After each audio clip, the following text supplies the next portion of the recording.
wabarakatuh. Alhamdulillah, nahmaduhu wa nasta'inuhu wa nastaghfiruh wa na'udzu billahi min shururi anfusina wa min sayyiati a'malina. Man yahdihillahu fala mudilla lahu wa man yudlil fala hadiya lahu. Ashhadu an la ilaha illallah wahdahu la syarika lah wa ashhadu anna Muhammadan abduhu wa rasuluh, amma ba'd. Hadirin dan hadirat yang dirahmati Allah,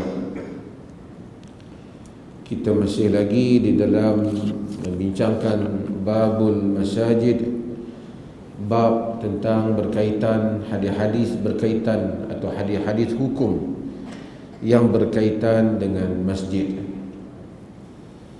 Dan hadis yang berikutnya daripada Bulughul Maram ini ialah hadis yang diriwayatkan daripada Hakim bin Hizam.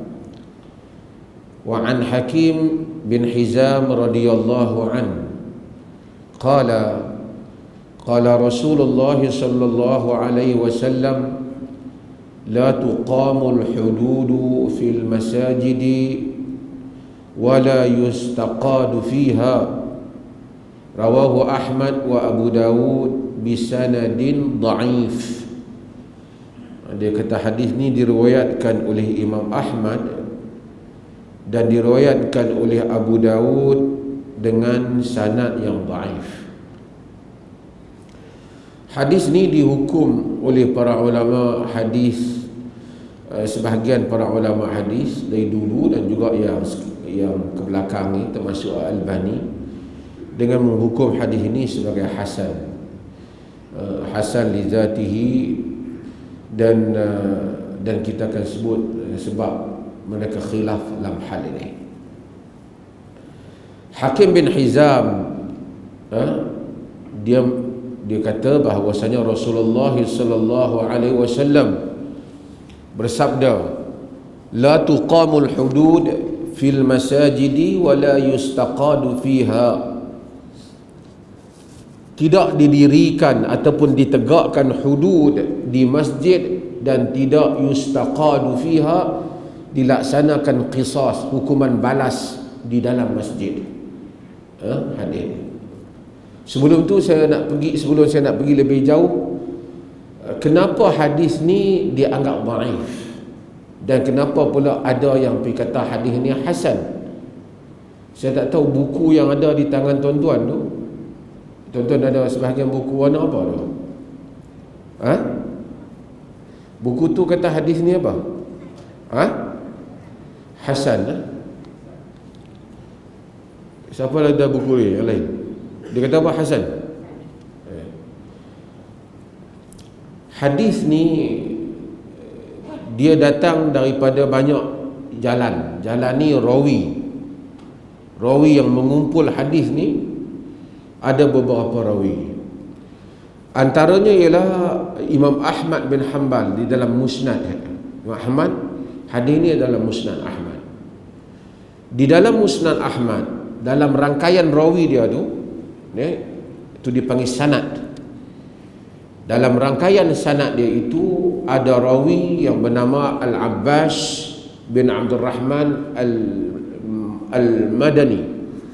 Al-Abbas bin Abdul Rahman Al-Madani, dia dianggap dia ni jahalah, yakni majhul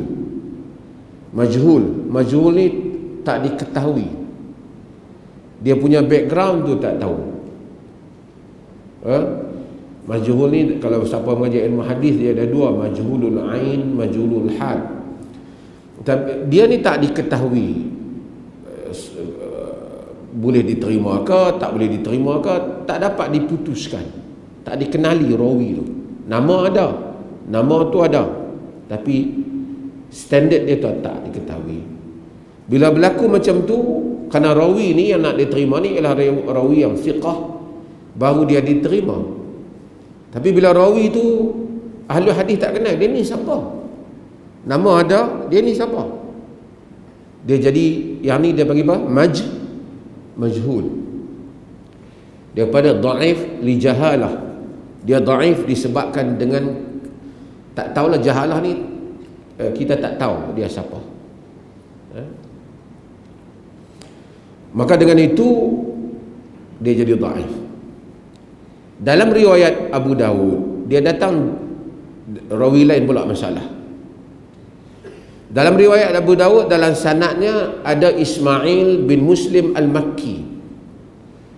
Ismail bin Muslim Al-Makki ni dia dhaif bukan kerana peribadi dia masalah, tapi min qibali hifzih, disebabkan hafalan yang bermasalah. Jadi dia ada lemah juga. Dia lemah juga. Ada riwayat lain hadis ni, riwayat Al-Baihaqi. Riwayat Al-Baihaqi dan riwayat sebelum tu riwayat Ad-Daraqutni. Melalui sanad mereka ini, sanad mereka Sa'id bin Bashir. Sa'id bin Bashir bukan. Sa'id bin Bashir sanad Al-Hakim. Sa'id bin Bashir sanad Al-Hakim. Maksudnya Al-Hakim dalam Al-Mustadrak, ni kitab Hakim. Dia riwayat juga hadis ni. Dia riwayat, dalam riwayat dia tu ada masalah, dia panggil tabi'. Tabi' ni maksudnya dia A, B, C, D riwayat. Dia riwayat pula melalui A, B, C tak ada, ambil hak yang D. Nama hak masalah tu dah tak ada, tapi main nama lain pula masalah.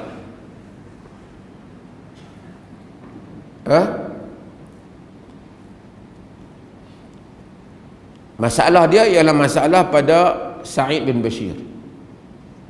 Tapi dalam riwayat Darqutni, ni kena ni, dan riwayat Al-Baihaqi, riwayat dia okey. Kerana dia ni riwayat ni, bila walaupun ada lemah, ada ni, kadang-kadang dia sokong menyokong antara satu sama lain. Dia sokong menyokong antara rawi-rawi ni. Bila dia sokong menyokong antara rawi ni, dalam riwayat Ad-Darqutni, Ubaidillah bin Hasan Al-Anbari, dia riwayat rawi dia, dan kalau kita gabungkan semua ni, hadis ni boleh pi pada hasan lah. Dia macam ni lah. Walaupun ada orang dhaif, tapi masalah dia ni, kemudian jalan lain orang lain, jalan orang lain. Kalau Ibn Hazmin dia tolak kaedah ni, tapi majoriti ulama terima kaedah ni. Kalau nak diandaikan tipu, tak boleh dah. Sebab jalan, walaupun dhaif, jalan ni banyak. Takkan mereka sepakat. Mereka bukan ada WhatsApp group masa tu. Satu hal. Kedua ialah, kalau dia nak silap pun, dia takkan nak silap yang sama. Kalau kata lemah ingatan pun, pasal bunyi dia sama, hampir sama. Jadi dia ambil kira, mengira semua hal ni, maka sebahagian ulama menghasankan hadis ni. Apa kata hadis ni? Hadis ni kata bahawasanya la tuqamul hudud fil masajid. Jangan ditegakkan hudud di masjid. Hudud ni apa? Hukum, punishment, denda yang mana telah muqaddarah, yang telah ditetapkan di dalam syariah. Apa dia hukum denda yang ditetapkan dalam syariah ni? Hukum apa? Zina. Berapa rotan? 100 rotan. Ada. Lagi apa lagi yang Quran sebut hukum ni? Qazaf. Tuduh orang zina. Berapa rotan? Berapa rotan tu? 80 rotan. Lagi apa hukum dia?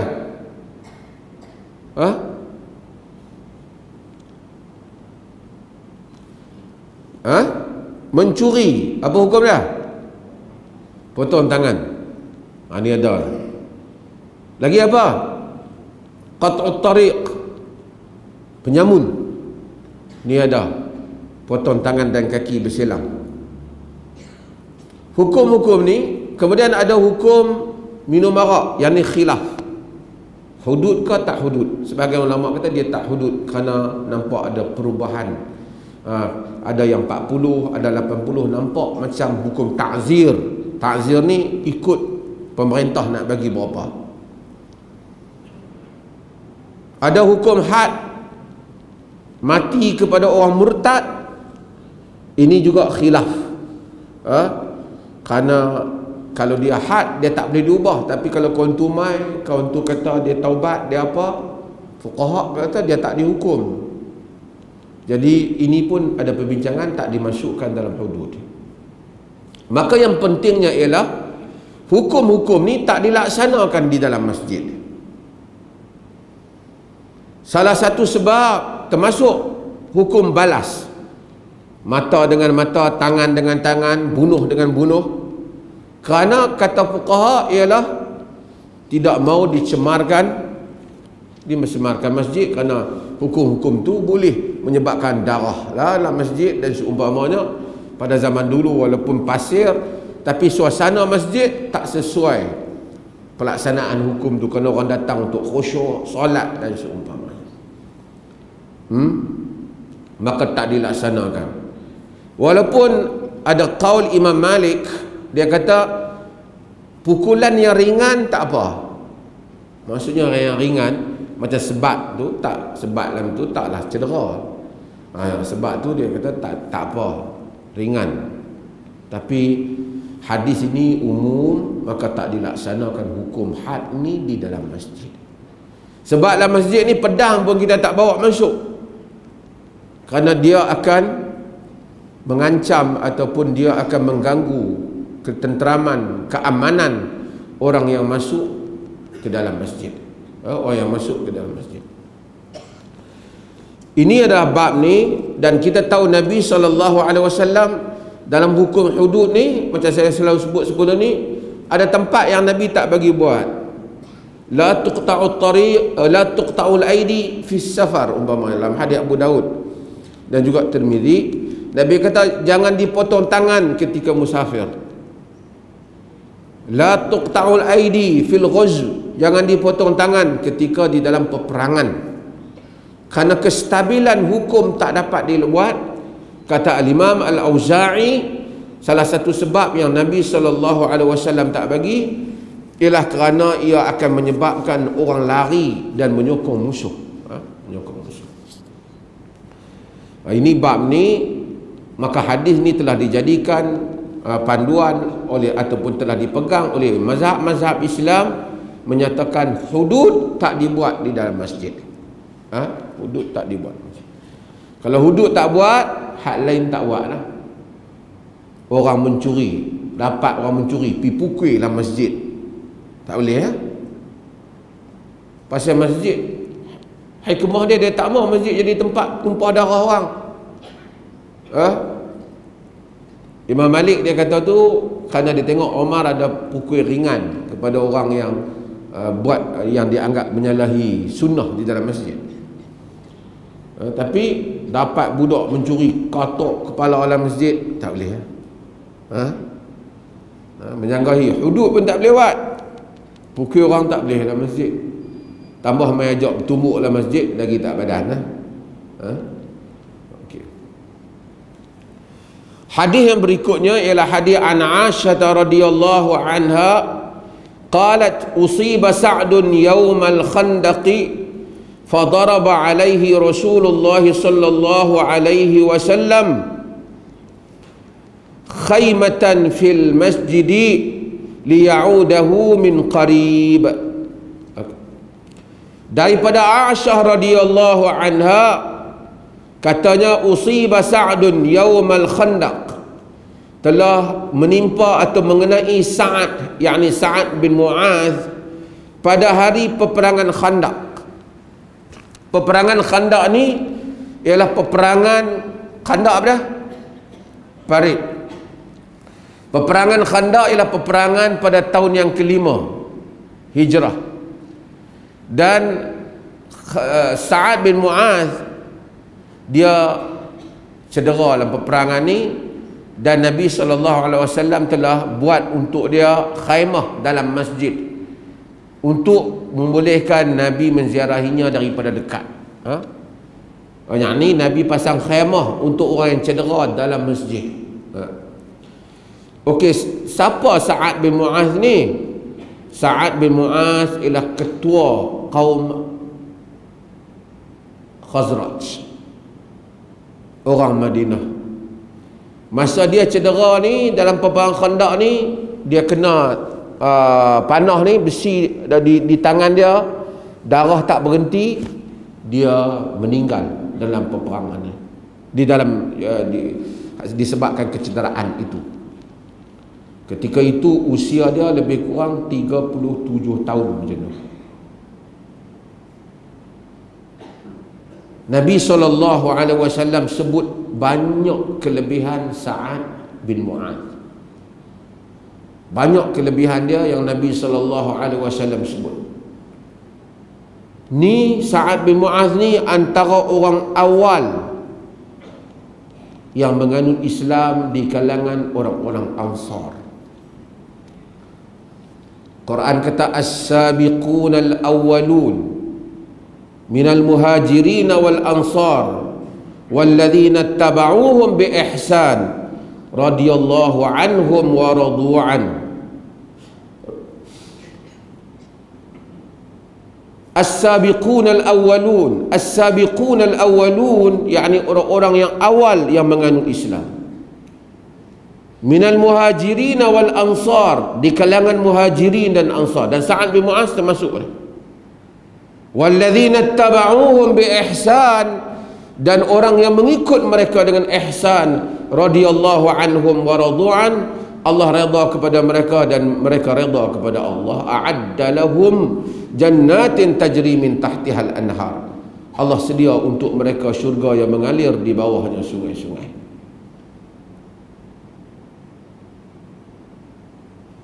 Orang yang Allah sediakan sabana as-sabiqun al-awwalun, orang yang awal menganut Islam di kalangan muhajirin dan ansar, dan orang yang mengikut mereka.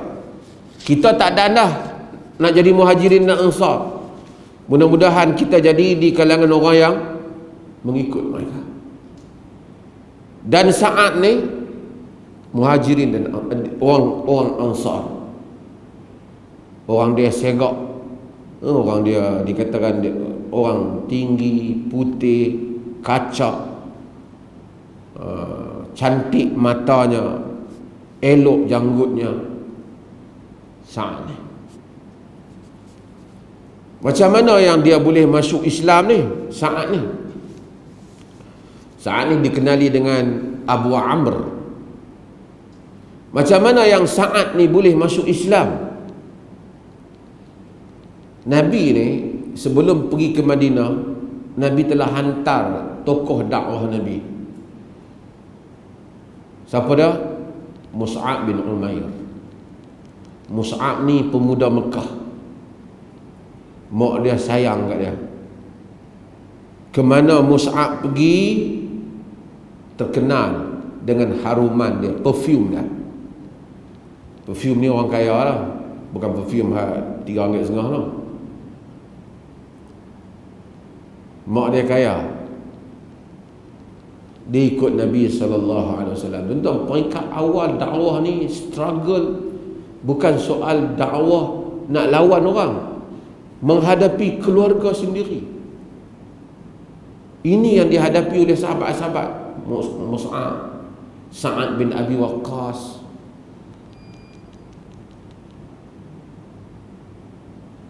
Sa'ad bin Abi Waqqas umpama, sebelum saya cerita Mus'ab, Sa'ad bin Abi Waqqas masuk Islam, sudahlah masuk Islam berupaya nak hadapi Quraisy di Mekah, lepas tu hadapi family sendiri. Mak dia tahu, kata dia masuk Islam, Sa'ad bin Abi Waqqas. Mak dia ni sayang kat dia. Arab ni cukup rapat family ni. Arab ni fanatik keluarga. Sebab tu bila mereka boleh menyanggahi keluarga mereka, mempertahankan agama, mereka hebat. Mak Sa'ad kata pada Sa'ad, hang keluar daripada agama Muhammad. Keluar daripada agama Muhammad. Kalau kau tak keluar, aku nazar, aku tak akan makan sampai aku mati. Oi, susah. Sayang ni Arab ni pada mak ni. Mak ni bukan mak hak jenis tinggal lama tak ambil. Mak yang membiayai dia.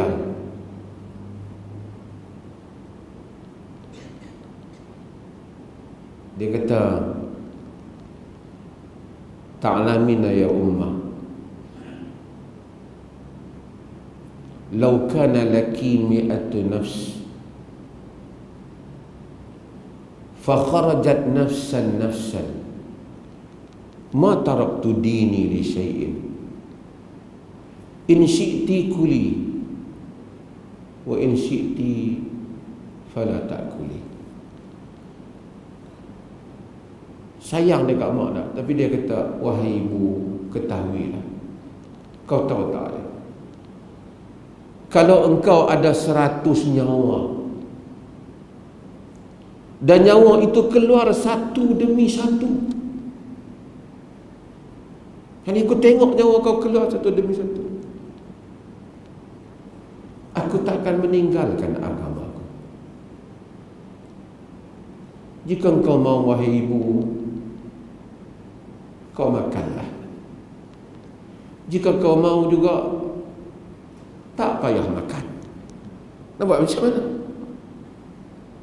Kau nak suruh aku tinggal? Sebab itu Allah turun, wa in jahadaka ala an tusyrika bi ma laysa laka bihi ilm fala tuti'huma wa sahibhuma fid dunya ma'rufa. Dan sebagai riwayat, setelah Sa'ad bin Abi Waqqas buat hal ni, Nabi tanya, kau buat apa dengan ibumu? Allah turun ayat, jika mereka berdua bersungguh-sungguh untuk menjadikan kamu syirik dalam perkara yang kamu tidak ada ilmu mengenainya, jangan kamu syirikkan aku. Allah kata, dan berbuat baiklah dalam urusan dunia.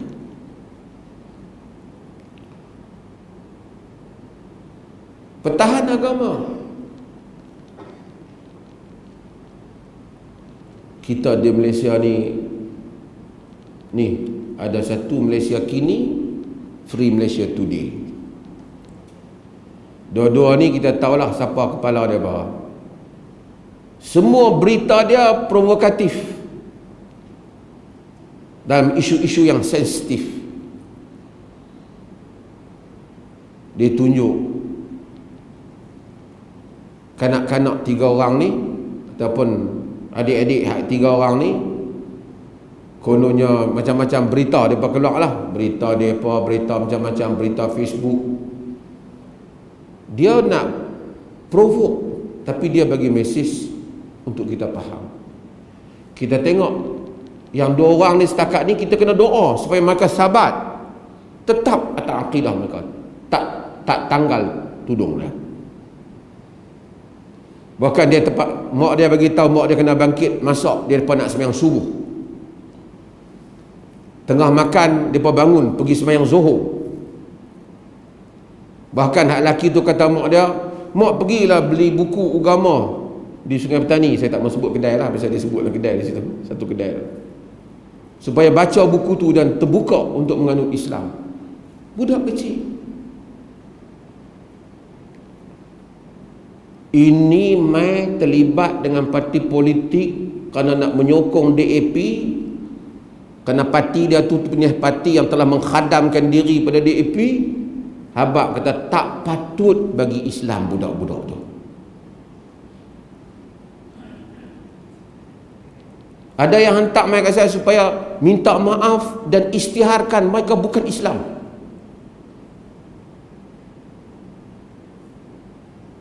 Bapak dia yang bawa dia mari Islam, depa Islam dengan pilihan depa.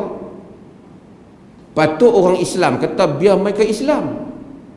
Orang Islam pergi kata macam tu. Boleh bayang satu orang Islam kata macam tu. Ramai Syami tak apalah.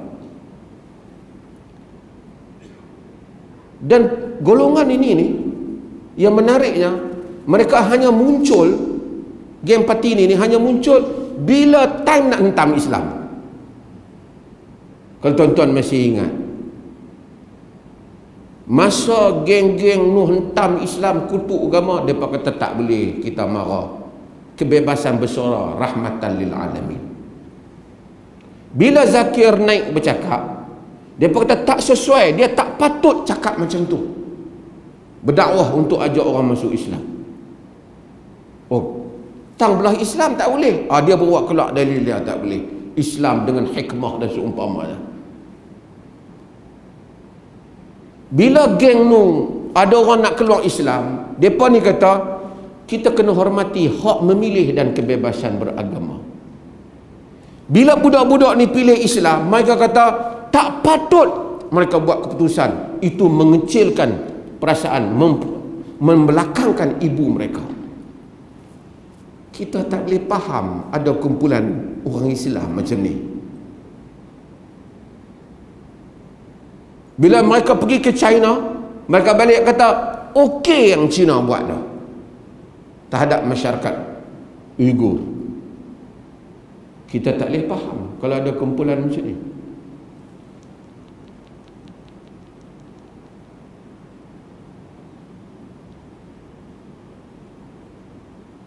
Ini luar biasa lah.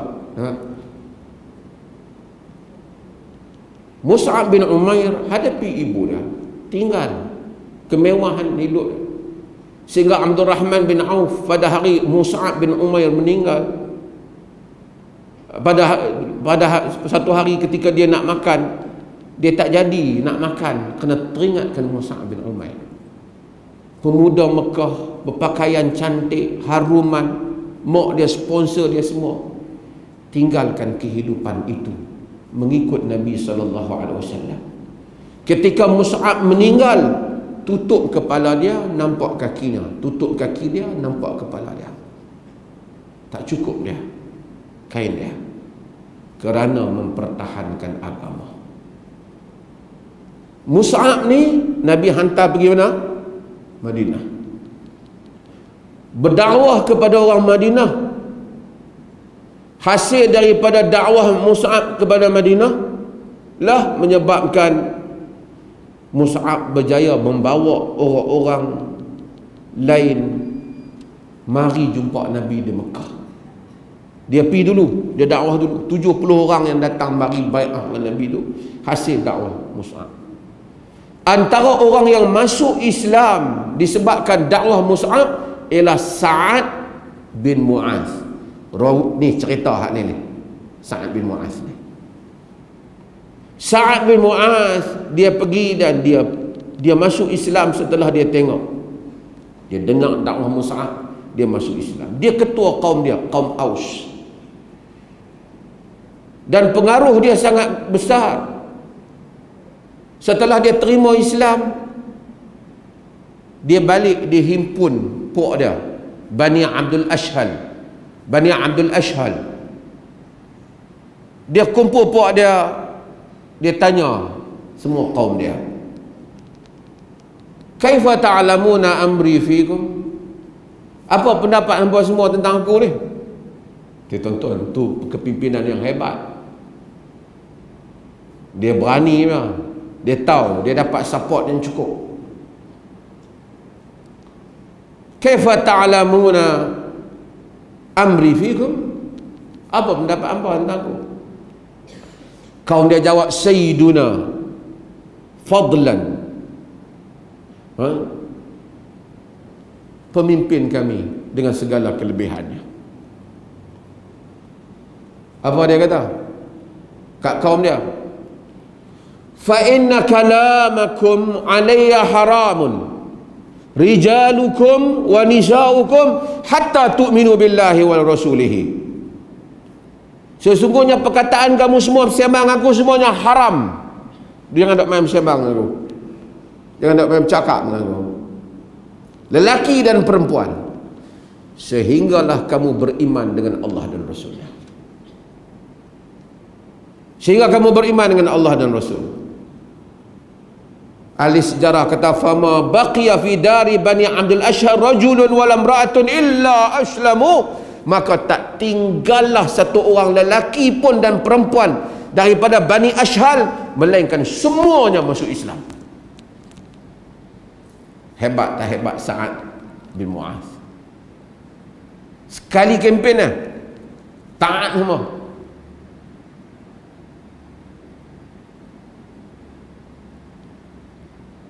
Depa ni masuk Islam, tak berani komplain yang lain. Ada komplain pun parti Abdullah bin Salul, Abdullah bin Ubay bin Salul, tak puas hati, mengaku Islam tapi tak puas hati orang masuk Islam.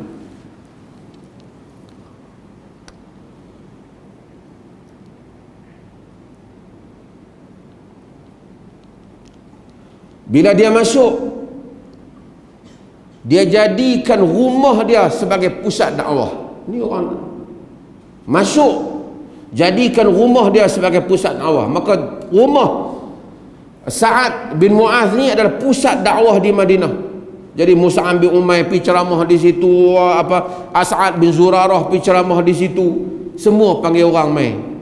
Maka ramailah orang yang menganut Islam di rumah Sa'ad bin Mu'az. Tuan-tuan,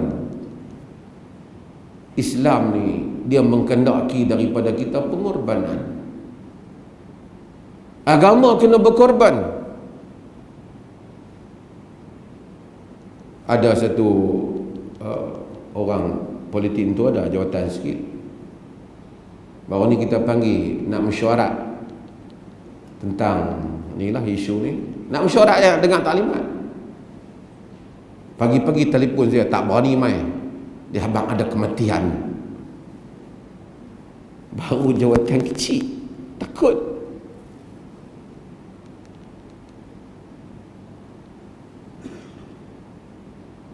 Umat ni, siapa yang berdiri menegakkan agamanya, dia akan menikmati kemanisan iman. Dan kita jangan heran kalau ada orang Islam sendiri tak setia pada agama dia. Ni sejak dulu.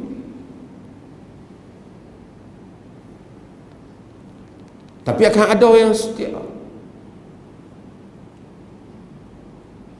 Mongol masuk ke Syria. Raja Mongol ni nama dia Qazan. Dia mengaku Islam. Dia tawan wilayah-wilayah Islam. Dia rampai harta-harta orang, dia ambil pokok-pokok dia, dia masukkan semua, bagus-bagusnya dia masuk ke Syria. Dia panggil ulama-ulama pakai main jamuan. Kononnya dia Islam. Dia panggil juga Ibnu Taimiyah rahimahullah. Dia panggil lah geng-geng hak lain tu. Kan, hak petua banyak sangat tu, dia panggil sekali. Bila mari orang lain semua makan, Ibnu Taimiyah tak makan. Dia tengok Ibnu Taimiyah, apa siapa yang kau tak makan? Qazan. Dia kata, kau ambil harta benda orang Islam secara tidak halal, kau potong pokok-pokok mereka secara tak halal, kau masak masakan, kau suruh aku makan. Aku tak boleh makan. Kau mengaku kau Islam, khulaku, tok nenek kau lebih baik lagi. Dia tu tak mengaku Islam tapi buat perjanjian dengan orang Islam, tak masuk wilayah kami. Kau mengaku Islam, kau masuk tawan wilayah Islam.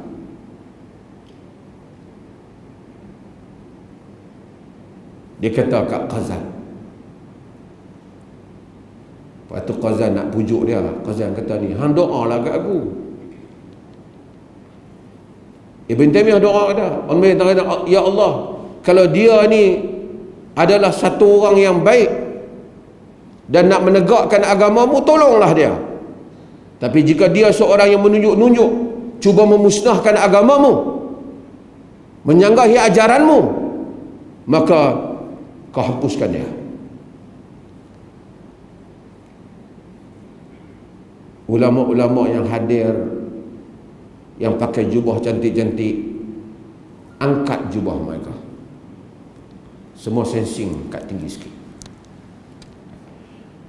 Ibn Taimiyah tengok siapa yang angkat jubah, dia kata, kami bimbang kalau dia pancung kepala hang, darah hang kena jubah kami. Dia pun fikir jubah dia apa? Dia pun tak fikir nasib orang Islam.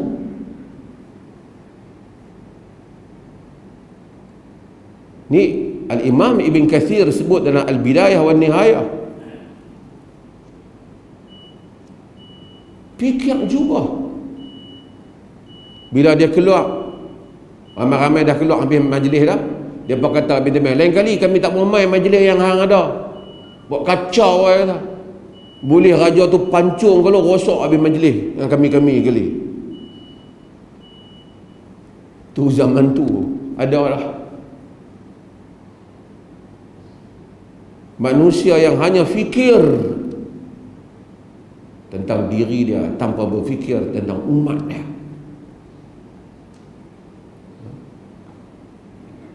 Tapi generasi yang menganut Islam yang awal seperti Sa'ad bin Mu'az ini, tuan-tuan tengok, masuk Islam, rumah saya pusat dakwah, rumah saya pusat dakwah. As'ad bin Zurarah dakwah di sini. Pasal pengaruh saya kuat, orang ramai. Sebab tu Nabi SAW sayang kat Sa'ad bin Mu'az ni. Pada hari peperangan Badar, dia pergi baik, Nabi mai, dia sambut Nabi SAW. Nabi persaudarakan dia dengan Abu Ubaidah Al-Jarrah. Pada hari peperangan, tentu peperangan Badar, 300 lebih nak lawan Quraisy yang lengkap. Bukan ada pengalaman sembah bahagian tu. Macam kita, tengok kita tu pun sahabat keluar. Kita ni kalau berhadapan dengan musuh, hak ada sebahagian hak yang tidak setia dengan agama ni, dia bukan kata, oh kelengkapan nampak tak cukup tu kami bagi sikit. Dia dok kata, apa hampa dok kalut? Kita bukan ada kelengkapan, lawyer kita bukan cukup, pergi kat mereka lah, 3 orang tu murtad, tak ada rugi kan, boleh kata begitu. Tapi bukan sedikit tentang lawyer-lawyer yang mai hubungi pro bono, kami akan lawan free of charge. Lawyer-lawyer Muslim, alhamdulillah, yang top juga lah. Dia kata kalau lawan, kami lawan, tak payah charge, kami tak charge.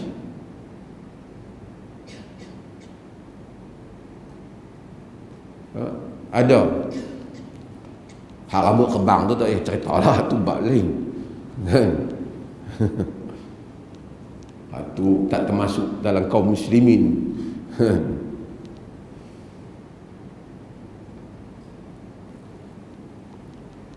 Sa'ad bin Mu'az,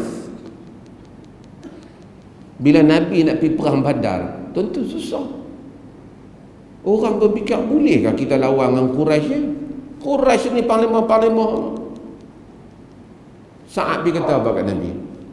Dia bawa orang dia, amanna bika wa sadaqnaka wa syahidna anna ma ji'taka bihi huwal haq. Dia kata, wahai Rasulullah, kami beriman dengan kau, kami membenarkan kau, kami menyaksikan apa yang kau bawa itu benar. Kami dah bagi perjanjian kami semua, kami telah bagi as-sam'u wa ta'ah, ketaatan kami kepadamu. Famdi ya Rasulullah lima aradtan nahnu ma'aka. Jalan wahai Rasulullah, kat mana je nak pergi yang kau nak ajak kami, jom kita pergi. Fawalladhi ba'athaka bil haq, demi Tuhan yang mengutusmu dengan yang kebenaran. Law ista'radta bina hadzal bahr fakhuttahu la khutna ma'ak. Demi Tuhan yang menghantar kau wahai Muhammad, jika dibentangkan laut kau masuk ke dalam laut tu, kami masuk dengan kau sekali. Kata Sa'ad bin Mu'adz kepada Nabi sallallahu alaihi wasallam, ma takhallafa minna rajulun wahid, tidak akan ada satu orang lelaki pun di kalangan pengikut aku yang akan tertinggal, semua kita masuk. Kata Sa'ad bin Mu'adz kepada Nabi sallallahu alaihi wasallam. Sehingga Nabi bila dengar Sa'ad cakap tu, ceria muka Nabi sallallahu alaihi wasallam. Semangat Nabi pun. Sehinggalah Sa'ad ni, panjang ceritanya, Sa'ad ni cuma saya nak cerita, akhirnya dia terlibat perang Badar, perang Uhud, dan cuma di dalam peperangan Khandaq ni dia terkena panah tu, dan kemudian dia meninggal disebab sebulan selepas tu dia meninggal. Satu hari orang hadiah kat Nabi satu jubah daripada sutera cantik, sundus, sutera hijau cantik. Semua pakai duk tengok, cantik sutera ni, halus, bersinar. Sutera tak payah pakai, tapi orang hadiah. Tapi orang hadiah Nabi duk tengok, semua pakai duk puji ya, cantik yang benda tu. Nabi kata, fawalladhi nafsi biyadi, demi yang nyawaku berada di tangannya. Ini dalam hadis Bukhari dan Muslim. Demi yang nyawaku berada, fawalladhi nafsu Muhammadin biyadi, demi yang nyawa Muhammad berada di tangannya, la manadilu Sa'ad bin Mu'adz fil jannah ahsanu min hadha. Demi yang nyawaku berada di tangannya, la manadilu Sa'ad bin Mu'adz fil jannah ahsanu min hadha. Sesungguhnya kain helak sapu tangan tola Sa'ad yang ada di syurga tu lebih elok pada bagi jubah ni.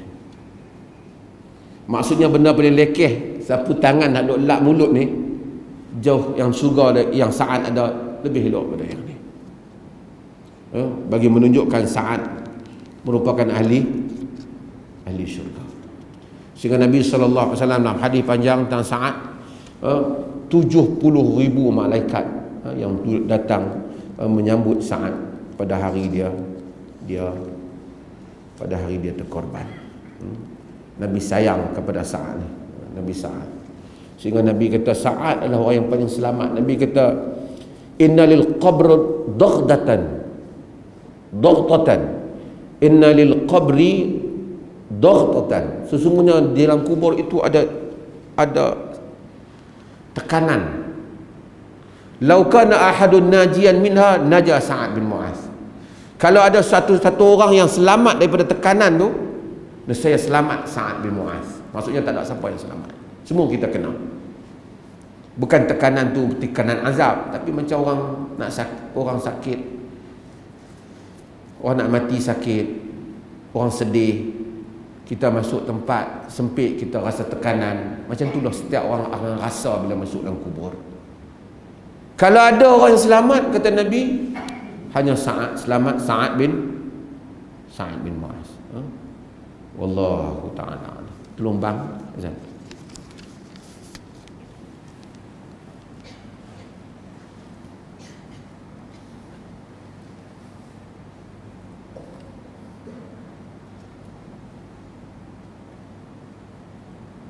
Allahu Akbar,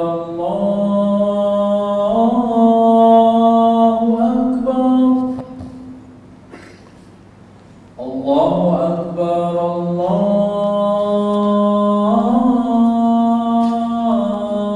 Akbar. Asyhadu an la ilaha illallah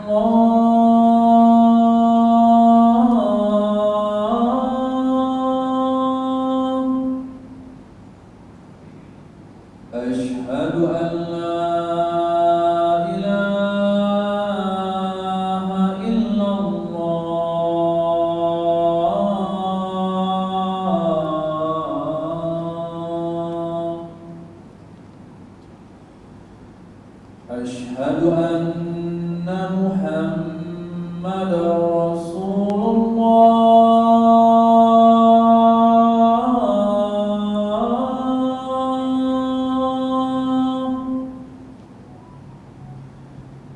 أشهد أن محمدا رسول الله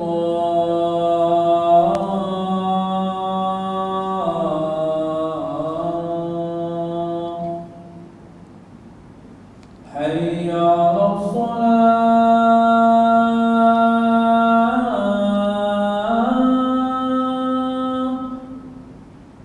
الصلاة حي على الصلاة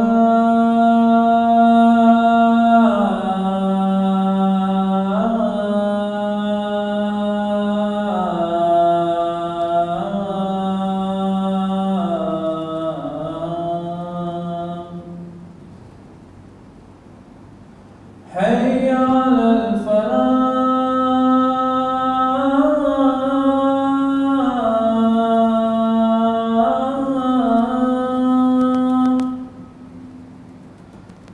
حي على الفلاح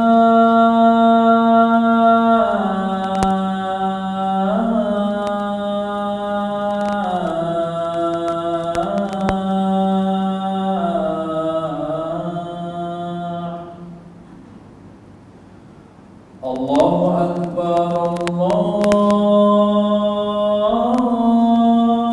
الله أكبر لا إله إلا الله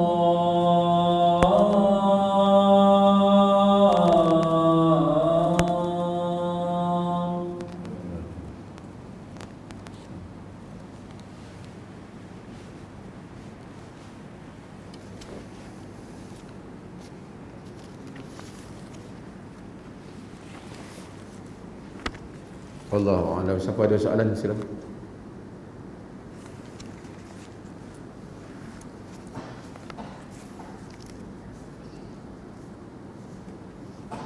Ada soalan tak? Tak ada untuk majlis.